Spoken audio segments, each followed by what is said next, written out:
मैं अपने वादे के मुताबिक आप सभी के सामने फिर से एक बार हाजिर हूँ। हिंदी भाषा यानी कि हिंदी भाषा और व्याकरण के साथ यह है व्याकरण का भाग 1। इसमें आज हम सबसे पहले जानेंगे भाषा के बारे में। तो भाषा आखिर है क्या, भाषा के कितने रूप हैं, भाषा किन किन रूपों में देखी जाती है, भाषा की लिपि क्या होती है, लिपि किसे कहते हैं, ये सारी बातें हम इस वीडियो में जानने वाले हैं।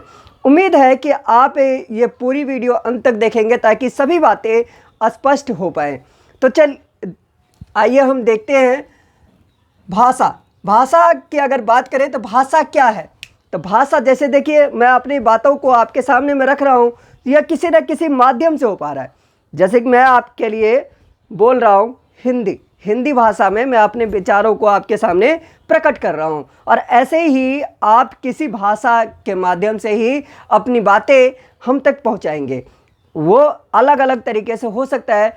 अब जैसे कि उत्तर भारत में चले जाओ, वहाँ अलग माध्यम है, दक्षिण भारत में चले जाओ वहाँ अलग माध्यम है, भारत से बाहर चले जाओगे वहाँ अलग तरीके से अपनी बातों को लोग रखते हैं। तो इसी तरीके से हम कह सकते हैं भाषा क्या है, उच्चरित नहीं, देखिए भाषा क्या है,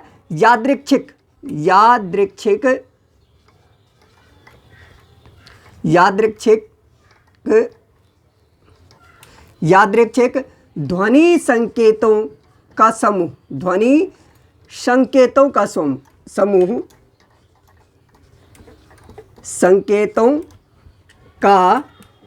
समूह जिसके माध्यम से क्या करते हैं हम, विचारों का आदान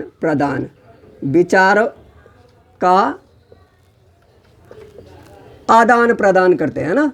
अब देखिए विचारों का आदान प्रदान, अब यहाँ पे इसको समझना जरूरी है। यादृच्छिक ध्वनि संकेत का मतलब क्या है। यहाँ यादृच्छिक ध्वनि संकेत यानी कि हर एक ध्वनि के लिए कुछ न कुछ संकेत निर्धारित किए गए हैं, और ये आज संकेत निर्धारित नहीं किए गए, ये काफ़ी समय से चलते आ रहे हैं। तो इसलिए जो कि याद रखे गए, यादृच्छिक यानी कि इसको याद रखा जाता है। जैसे कि उदाहरण के लिए मैं बोलता हूँ अ, तो हम किसी और तरीके से बना सकते थे, लेकिन क्या है कि हम इसको एक संकेत जो पहले से चली आ रही है संकेत, उसी संकेत के माध्यम से जानते हैं। जैसे कि अ मैं बोलता हूं तो अ के लिए ऐसे लिखेंगे, तो आ इस तरीके से आप लिखेंगे।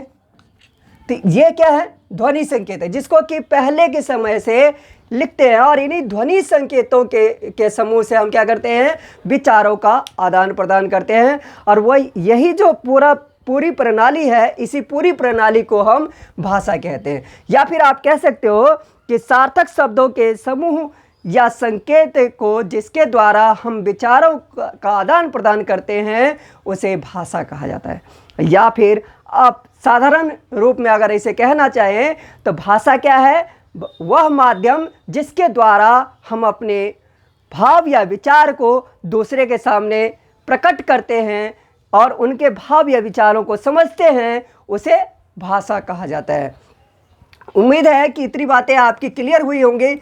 यदि इसमें किसी भी प्रकार का कोई भी कन्फ्यूज़न है, यानी किसी भी तरह की कोई ऐसी बात हो जो कि आपको समझ में ना आ रही हो, तो आप टिप्पणी करें, यानी कि कमेंट करके मुझे अवश्य सूचित करें।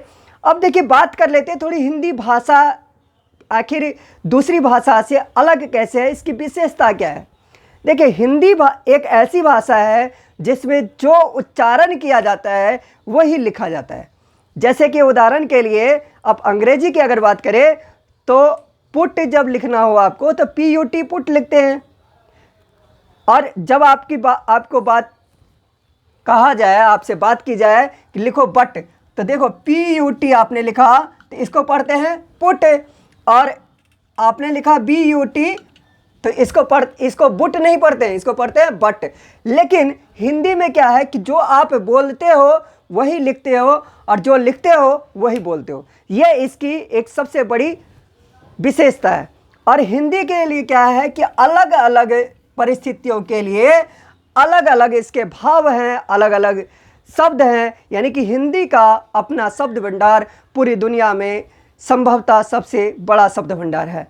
जबकि अंग्रेजी के लिए, जैसे कि उदाहरण के लिए मैं आपको बताता हूँ, अंग्रेजी में तुम लोग, आप लोग, इन 4 शब्दों के लिए एक ही वर्ड का प्रयोग किया जाता है, यू। जबकि हिंदी में तुम मतलब छोटे के लिए, अगर वही बहुत सारे छोटे लोग हैं तो उनके लिए हम प्रयोग करते हैं तुम। जब बहुत सारे आदरणीय लोग हैं तो उसके लिए हम प्रयोग करते हैं आप लोग। और अपने से श्रेष्ठ यानी कि अपने से बड़े के लिए हम कहते हैं आप। तो हिंदी पूरी तरीके से एक संस्कार जगाने वाली भाषा है, इसमें संस्कार है। जबकि अंग्रेजी में आप कहते हो दिस इज़ योर पेन, यह जो है ना आपका कलम है या तुम्हारा कलम है या तुम लोगों का कलम है। अब पता ही नहीं चलता कि इसकी बात हम कर रहे हैं, एक की बात कर रहे हैं। अब वो क्या आता है, उसके लिए किस पे रहना पड़ता है, तो वर्ब पे, यानी कि वो जो हेल्पिंग वर्ब है यानी सहायक क्रिया है अंग्रेजी में, उसके ऊपर उससे निर्धारित होता है कि हम किसकी बात कर रहे हैं, एक की बात कर रहे हैं या एक से अधिक की बात कर रहे हैं। लेकिन हिंदी के एक मात्र शब्द से ही हमें पता चल जाता है कि हम एक वचन यानी कि एक लोगों की बात कर रहे हैं या एक से अधिक की बात कर रहे हैं। तो हिंदी इसलिए अपने आप में एक अनोखी भाषा है। यहाँ पे हर एक शब्द में कुछ न कुछ अलग अर्थ होता है। जैसे कि हिंदी में एक ही शब्द के कई सारे अर्थ होते हैं और वो अर्थ बहुत ही रोचक होते हैं, जो कि अगर अच्छी तरीके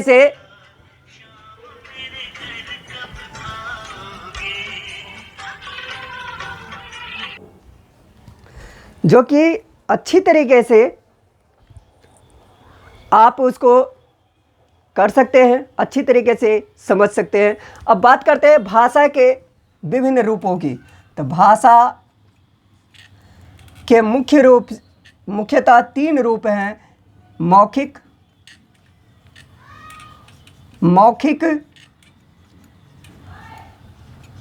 लिखित और सांकेतिक।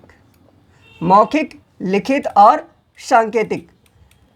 सांकेतिक रूप की अगर बात करें हम, अब इसमें से एक एक करके हम जानते हैं। सांकेतिक रूप की पहले बात करें तो संकेत के माध्यम से भी हम अपने विचारों को, अपने भावों को एक दूसरे तक पहुंचाते हैं। जैसे कि आपके कक्षा परिवर्तन के लिए ध्वनि संकेत बजाया जाता है, जिसको हम कहते हैं घंटी का बजाना, यानी कि रिंग बजता है, बेल बजती है।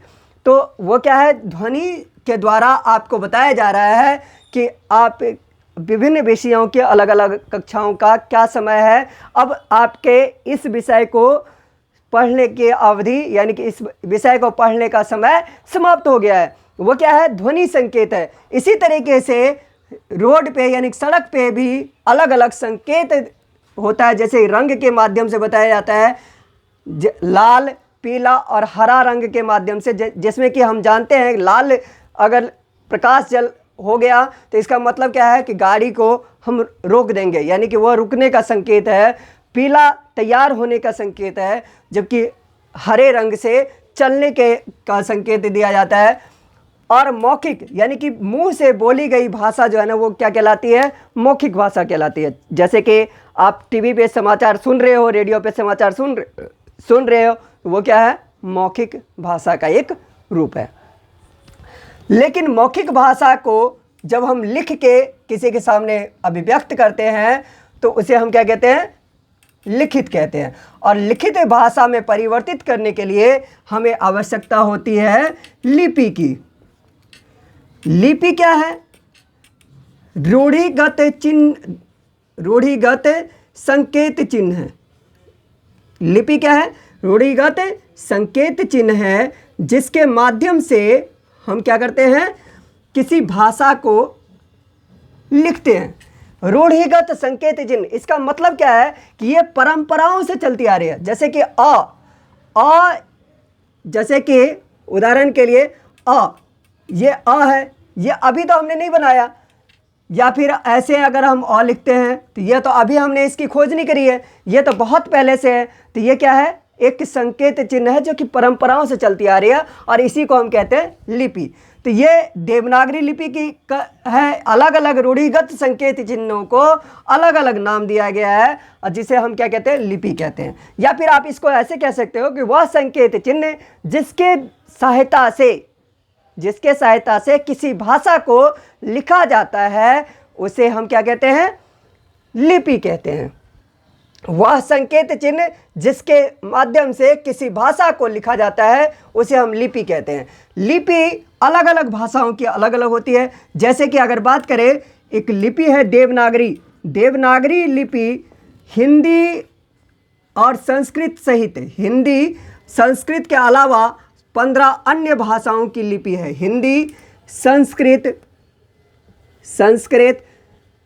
और 15 अन्य भाषाओं की ये क्या है, लिपि है। 15 अन्य भाषाओं की लिपि है। इसी तरीके से गुरमुखी है जो कि पंजाबी भाषा की लिपि है। रोमन अंग्रेजी भाषा की लिपि है। उर्दू की लिपि का नाम है फारसी। और इसी तरीके से अलग अलग भाषाओं के लिए अलग अलग संकेत चिन्ह का प्रयोग किया जाता है, यानी कि अलग अलग लिपि का प्रयोग किया जाता है। अब बात करते हैं हम कि भाषा हमारे सामने किन किन रूपों में नज़र आती है। तो भाषा की अगर बात करें तो हम लोग अपने आसपास भाषा को मुख्यतः 3 प्रकार से हम देख सकते हैं। 3 रूपों में हमें नज़र आती है। एक तो है बोली। बोली क्या है कि यह सीमित क्षेत्र में बिना किसी नियम के जो भाषा यानी कि जो माध्यम प्रयोग की जाती है उसे बोली कहते हैं। और उसके बाद है परिनिष्ठित भाषा। परिनिष्ठित भाषा, परिनिष्ठित या इसी को हम कहते हैं मानक भाषा। मानक भाषा यानी कि जिसको मान्यता दी गई है, परिनिष्ठित या मानक भाषा। और तीसरी भाषा है राष्ट्रभाषा। राष्ट्रभाषा और परिनिष्ठित मानक, या फिर इसको आप कह सकते हो राजभाषा, ऑफिशियल लैंग्वेज, राजभाषा और राष्ट्रभाषा। अब राष्ट्रभाषा की अगर बात करें तो राष्ट्रभाषा के कई नियम हैं, तौर तरीके हैं कि किस भाषा को राष्ट्रभाषा कहा जाए। इसके ऊपर अभी भी पूरी तरीके से बहस चल रहा है। इस पे कुछ लोग राष्ट्रभाषा के अलग बातें बताते हैं, कुछ अलग बताते हैं। और यहाँ तक कि भाषा की भी एक स्पष्ट परिभाषा अभी तक नहीं दी गई है। अब बात आती है सबसे जो मुख्यतः हम लोग बात करेंगे वह है परिनिष्ठित या मानक भाषा की। मानक भाषा जो किसी एक खास नियम के अंदर लिखी, बोली और समझी जाती है उसे हम परिनिष्ठित भाषा कहते हैं। यानी कि वह भाषा जो एक खास नियम के तहत पढ़ी लिखी और बोली जाती है उसे परिनिष्ठित या मानक भाषा कहते हैं। परिनिष्ठित या मानक